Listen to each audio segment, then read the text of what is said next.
Hello বন্ধুরা, প্রিয়া ইপসা কিচেনে তোমাদের সবাইকে স্বাগত। আজকে তোমাদের সাথে শেয়ার করছি ঝাল সুজি। তোমরা অনেকেই ঝাল সুজি বানিয়ে থাকবে, তবে একদম ঝরঝরে আর দারুণ স্বাদের ঝাল সুজি কীভাবে বানিয়ে নেবে সেটাই তোমাদের সাথে ভিডিওর মাধ্যমে শেয়ার করলাম।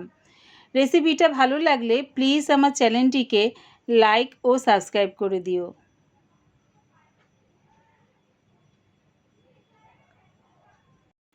গ্যাসটাকে মিডিয়ামে রেখে একটা কড়া বসিয়ে দিয়েছি।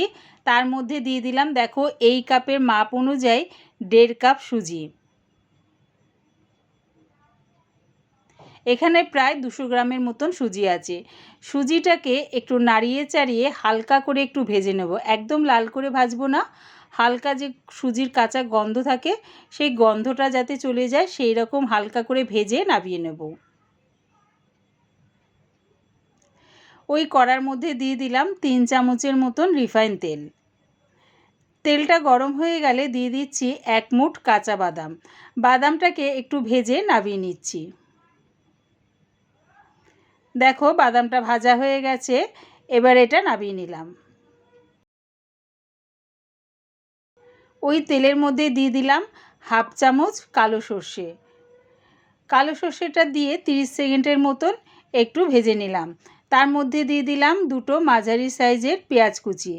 পেঁয়াজ কুচিটা দিয়ে তেলের সাথে একটু মিশিয়ে নিলাম।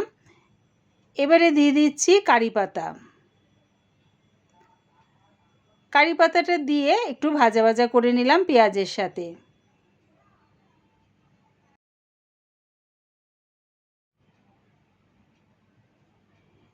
এবারে দিয়ে দিচ্ছি আলু। আলুটা দেখো আমি এরকম ছোট ছোট টুকরো করে কেটে নিয়েছি, সেটা দিয়ে দিলাম। দিয়ে একটু পেঁয়াজের সাথে নাড়িয়ে চাড়িয়ে নিচ্ছি।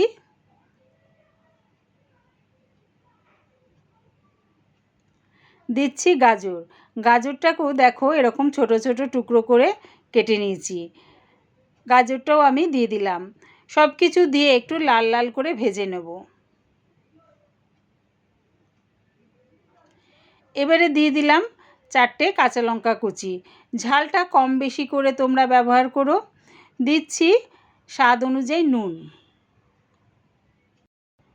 আর দিলাম আন্দাজ করে হলুদ গুঁড়ো।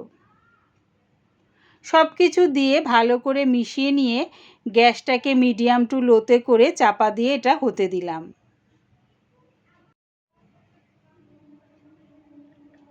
কিছুক্ষণ পর চাপাটা খুলে আবারও একটু নাড়িয়ে চাড়িয়ে দিলাম।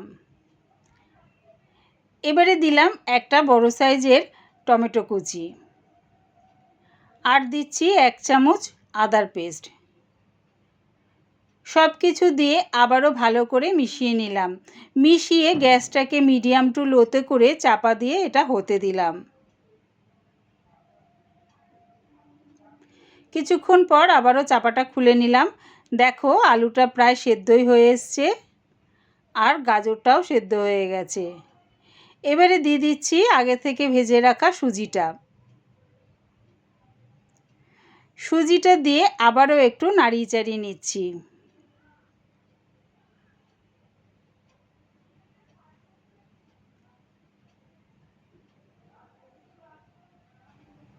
এবারে দিলাম আন্দাজ করে নুন। সবজিটা দেওয়ার সময় আমি ওখানে নুন ব্যবহার করেছিলাম, আর সুজিটা দিয়েও কিন্তু আমি অল্প নুন ব্যবহার করলাম। দিলাম 1 চামচের মতন চিনি।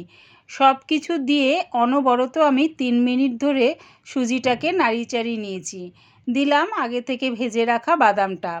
এবারে দেখো যে কাপের মাপ অনুযায়ী আমি সুজি নিয়েছিলাম সেই কাপের মাপ অনুযায়ী আমি জল ব্যবহার করছি। তবে অল্প অল্প জল ব্যবহার করেই সুজিটা নাড়িয়ে চাড়িয়ে নিও, একেবারে জলটা দিয়ে সুজিটা নাড়িও না।